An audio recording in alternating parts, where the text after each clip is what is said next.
Hello, everyone, and welcome to the Wonder Women of Aviation podcast, sponsored by Extreme Flight. Today I met Mary Green. Mary Green. Mary's going to talk to us about Doc. I've been chasing Doc for quite some time now, so we're going to talk about Doc, so stay tuned. They're gonna rip it off, taking their time right behind my back, and I'm talking to myself. Doc is a B29 Superfortress. Flew in World War II. There's only 2 of them left flying. The Commemorative Air Force has one, Fifi, and Doc.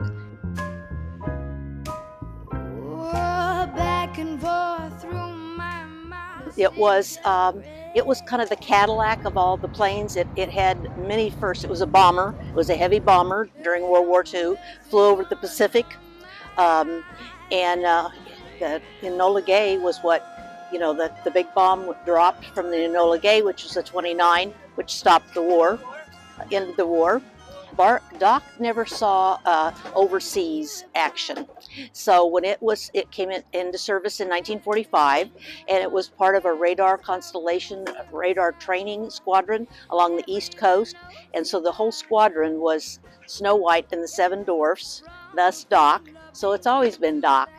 It takes approximately $10,000 an hour for it to keep it running. We burn about 500 gallons an hour. Wow. And in cruise, then it'll come down to about 400 an hour. So as you can see, with the price of gas, pretty expensive. Time they could do about 1,500 miles. We have a great maintenance crew in Wichita, and so we keep, she'll go into winter maintenance as soon as we get home. And then we'll be back out flying probably the end of March. We have a great maintenance crew in Wichita, and so we keep, she'll go into winter maintenance as soon as we get home. And then we'll be back out flying probably the end of March. Wow. And you go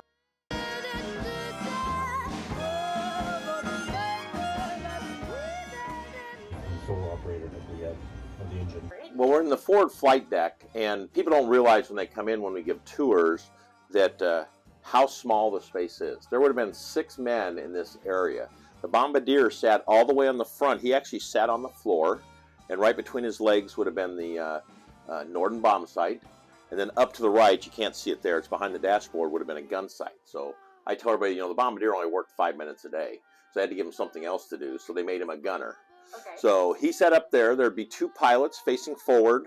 Yeah, we got the great sun here right now, early morning, but it's beautiful for pictures. And then behind them, facing backwards on this side, is the flight engineer. And he has 40 gauges, 50 switches. Bend it around all the way around. Look at his dashboard there. He's got 40 gauges, 50 switches, and he runs all the systems on the airplane. As a pilot, I can monitor the engines a little bit, but he has all the temperatures and pressure gauges. He takes care of the fuel, the electricity. The B29 is a very electric airplane. We have 9 electrical sources between batteries and engine-driven generators and auxiliary power. So very electric airplane. People are surprised to learn that the gear and the flaps are both electric. Usually big airplanes use hydraulics to do that, but for redundancy and reliability, we use electric and to get the gear up and down. So, so flight engineer over there, navigator here. He would have had a big, he would have had a big suite, compass and course thing in that. And then behind you would have been the radio operator, sat back here in the corner. His chair was here, his radio instrument. We always say that he had the worst union on the airplane because he didn't get a window. He's sitting back here.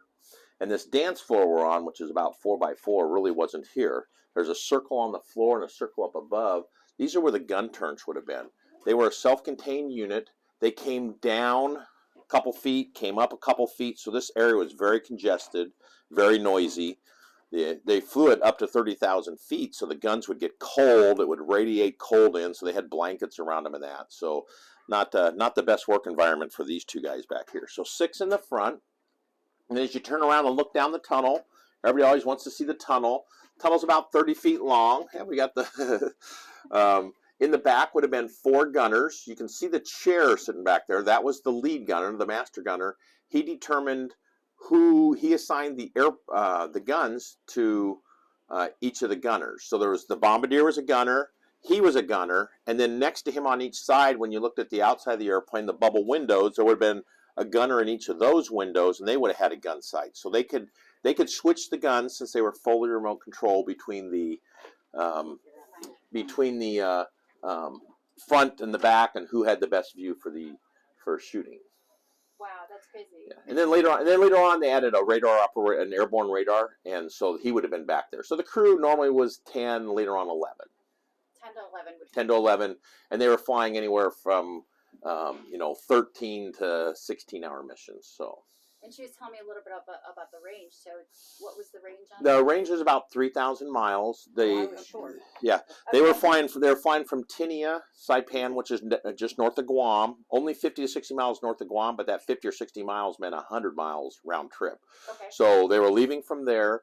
Plane flies 200 mile an hour-ish, so they'd fly 1,000 miles. So they'd fly 5 or 6 hours, nothing going on, just droning. Then they get up to Japan, and they would have, a couple hours of, oh my gosh, somebody's going to shoot at us type of thing. Great. And then they'd fly 5 or 6 hours back. So that's where they said 13, 14. So some of the longest mission I heard of was 18 hours. And that was to northern Japan. But yeah, the average mission is 14 to 15 hours, sometimes 16. So, Wow. That is crazy. And I know this one she said didn't serve. This one didn't see any didn't go time. overseas. Yeah, this actual airframe was built late in 44, accepted by the military in March of 45.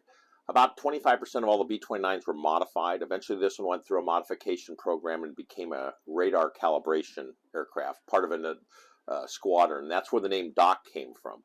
Usually pilots get to name their own airplane. Well, in this specialized squadron, they had more pilots than they had airplanes. So the commander decided, okay, we got 8 airplanes. We're going to be now the Snow White Squadron. Snow White and 7 Dwarfs equals 8. Well, then eventually they got a 9th airplane. It's like, well, there goes that thing. So, but they named the 9th airplane the Wicked Witch, and so they were still the Snow White Squadron. So they were based on the East Coast, and they'd fly up and down doing radar calibrations with ground units and that. So a very unique specialized airplane. So they took the guns out. They had probably a lot of different instrumentation in it that we don't have, just because no one else would understand it. I certainly wouldn't understand it, but you're talking radar from the 40s and 50s. But the aircraft served from 45 to 56 in the military, and then it was part of a group of 250 airplanes that was given to the Navy, and the Navy said, okay, we're going to put them out in the desert. We're going to use them as targets. And so it sat on a range at China Lake, which is in the Central Valley of California, and the Navy guys just kept shooting at them. They'd move them around, this and that. There's one guy who decided that was a crime, blowing up airplanes. So in the mid '60s, he drug about 10 airplanes off to the side, the ones that were still together. They still had plenty to shoot at.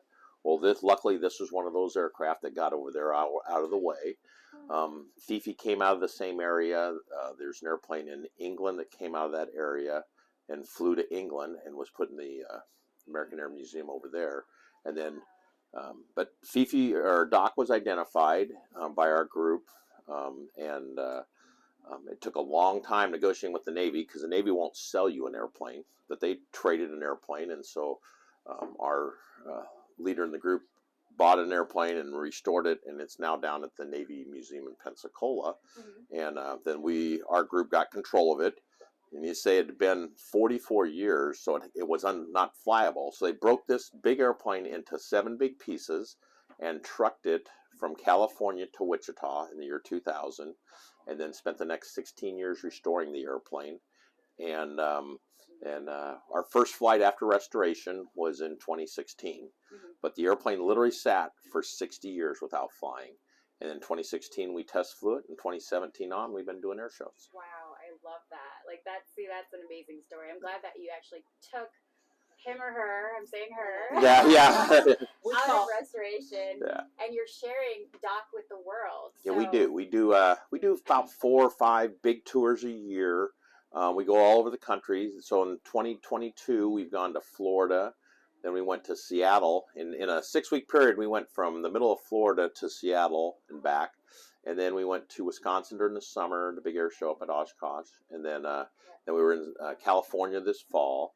And this is our second trip to Texas this year. Actually, our third trip to Texas. So one of those things. So we either go out for 2 or 3 weeks at a time, do a little barnstorming tour, or we'll go out for just a weekend like we are now. We'll come down on the end of the week, give some rides, turn around and show it off, and then go back. So wow, that's you're busy. You have a busy yeah, schedule. we do. We're going to fly. This is our busiest year. We're going to fly like 135 hours this year. Normally, last few years we've been flying 70, 80 hours a year, and like I said, we've upped the game. The reliability's there. The plane's working great, so we just go out and do that. So. Well, I'm going to ask you one final question, because Sure. I know you have to go to briefing. So why is it so important to keep this history alive? What does it mean to keep Doc in shape, to show her to the world? Like, why should we have a little mantra. We want to honor the men who flew the airplane, the women who built them, and we say that it's not just the B29ers. It's anybody that served in the military, because those who serve in the military, they sign a blank check and they say, send me where you need me. And though, like I said, during that time frame, they were needed all over the world, and so we want to honor those men and the women.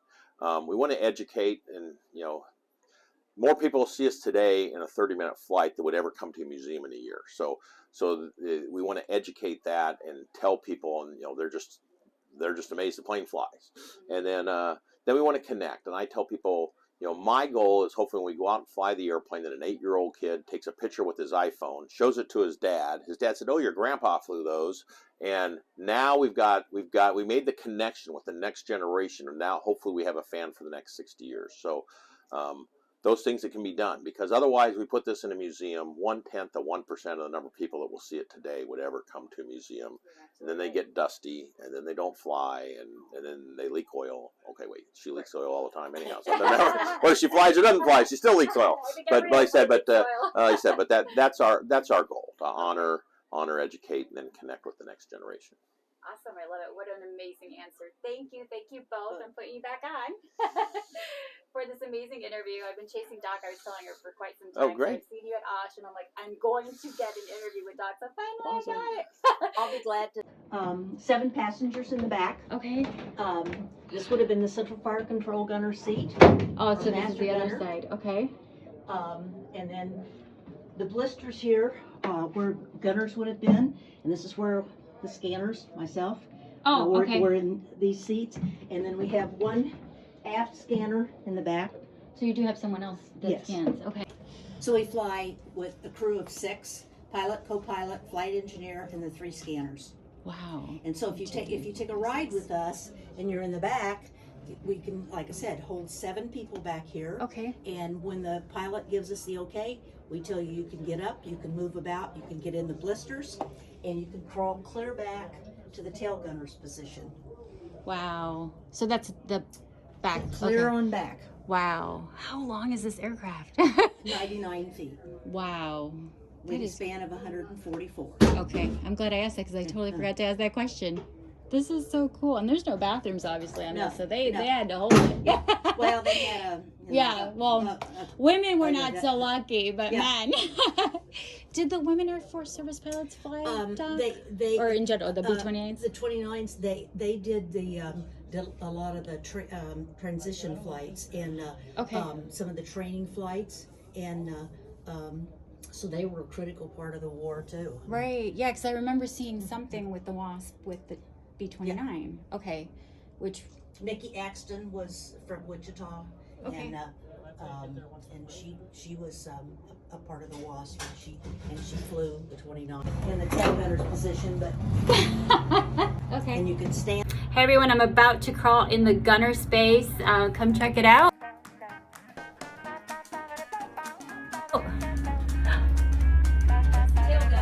Tail gunner spot. This is such a small area. I don't know how they did it. Tight space.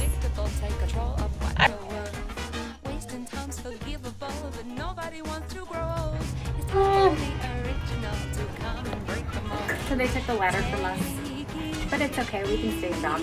I'm okay with that. For those that want to support, so there's an organization that supports Doc's friends, yes. Okay. So how can they find out more about Doc? B29.org. Okay. Yes. We have a website, yes, and they can book tickets for rides. Yes.